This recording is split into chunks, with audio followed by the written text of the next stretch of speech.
Okay, we're going to have a look at this manoeuvre. It's the turn in the road. It is called the turn in the road nowadays, not the 3-point turn.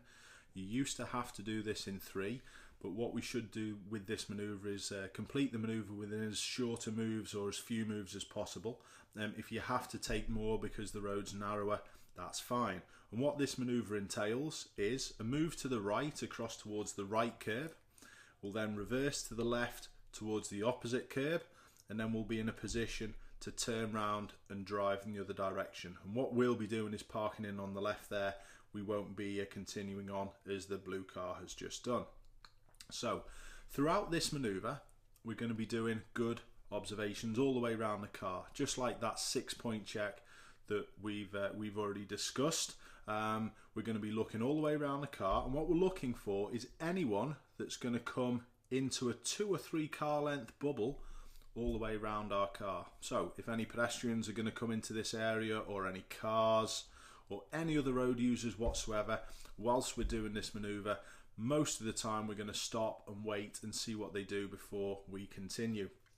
It may mean that if we're part of the way throughout this manoeuvre, for example over here, and a car comes from this direction, we'll just sit still, we'll wait to see what the car does. If this car continues, we'll sit and wait, we'll let it finish. But if it would have waited, we would have got on with it. So we're not going to move until we're certain everyone else is waiting and we know what they're doing. So the observations are constantly all the way around the car throughout this manoeuvre. The other thing that's really important is our speed. We're going to be going really slowly throughout this manoeuvre. Less than walking speed is a nice example to give you. We're going to be using the clutch control like we've already explained, setting the gas at a constant rate and moving the clutch, very small movements around the bite. If you need to go a little faster, lift the clutch up a tiny little bit, maybe the thickness of a pound coin. If you need to slow the car down, dip the clutch down the thickness of a pound coin. Something else that affects our speed is this, the word camber. And what the camber is, it's this curvature of the road, and it's generally for drainage, but it does affect us massively on this manoeuvre. It will affect you much more than you realise. From this point here, where we're parked here, we're heading off to the right and we're going uphill. We're going up the camber. So make sure as you're going up the camber, what you'll need to do is actually have a little bit more bite. You'll probably need to lift the clutch up a little bit more than just driving on the flat. But then from this point, halfway to the other side, we're all going downhill. So we'll be dipping the clutch down a little bit, and you might even have to control the car with the brake a little to control the car down the camber. The other thing about the camber is this point here, and also this point over here, we're on a hill, and we're going to have to do hill starts before we continue. So that will include putting the handbrake on and setting the gas and finding a little bit of bite, just to make sure when we do continue we're not going to roll back and go into any curbs or anything over the curbs. So the camber affects you a lot. So let's have a little think about what we do with the whole manoeuvre. Let me just back up a second. So from here, the start, we're going to prepare the car, which is the P, O for observations or observe, and then we're going to do the manoeuvre. So to do the manoeuvre, we'll move the car really slowly, and we're going to steer full right lock as quickly as we can. Make sure when you do your steering, you have nice big steers. Slide your hands around the wheel. If you have to cross your hands, that's fine, it's not a problem. But try and make sure that you move the car a tiny little bit and then apply your steering. Dry steering is steering when the car has stopped, and it doesn't do your tyres any good.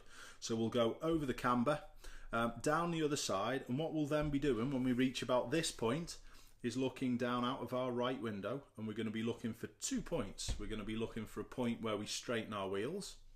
Straightening our wheels at this point is going to help us prepare for the second part, the reverse part, and we're also going to be looking for a point where we stop. Now let's have a little quick look at a couple of pictures.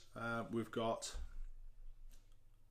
excuse me one second, we've got a couple of pictures here.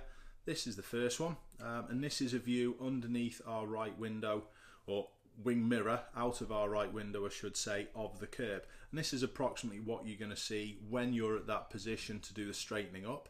And when you do roll a little bit further forward, as you go closer to the curb's going to seem to move down your window, and this is approximately what you're going to see when our car's in the correct position to stop, which is without touching or overhanging the curb.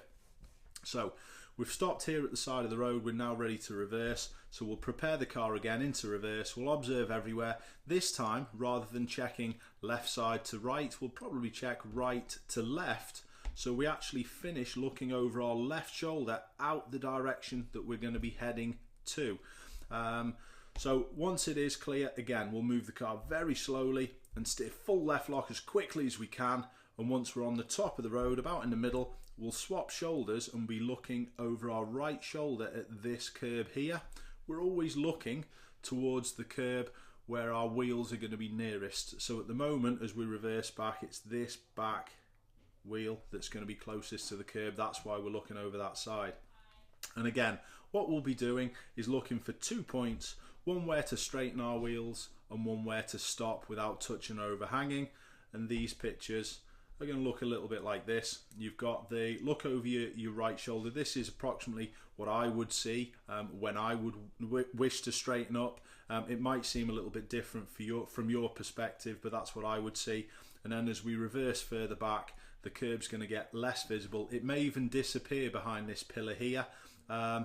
Or even if you were in maybe a 3-door car, or even if you were sat in a different seating position, you may even have to look round the front of the pillar to get a position with the curb that you know is good enough to stop. What I will do when we're doing this manoeuvre is show you exactly where we need to stop and give you reference points as we do it.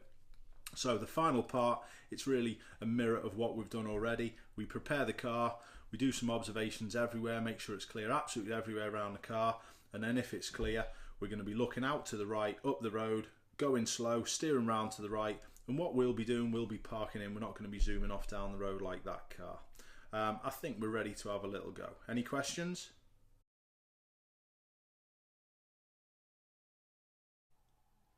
All these briefings are used on the iPad with apps produced by a guy called Neal Beaver.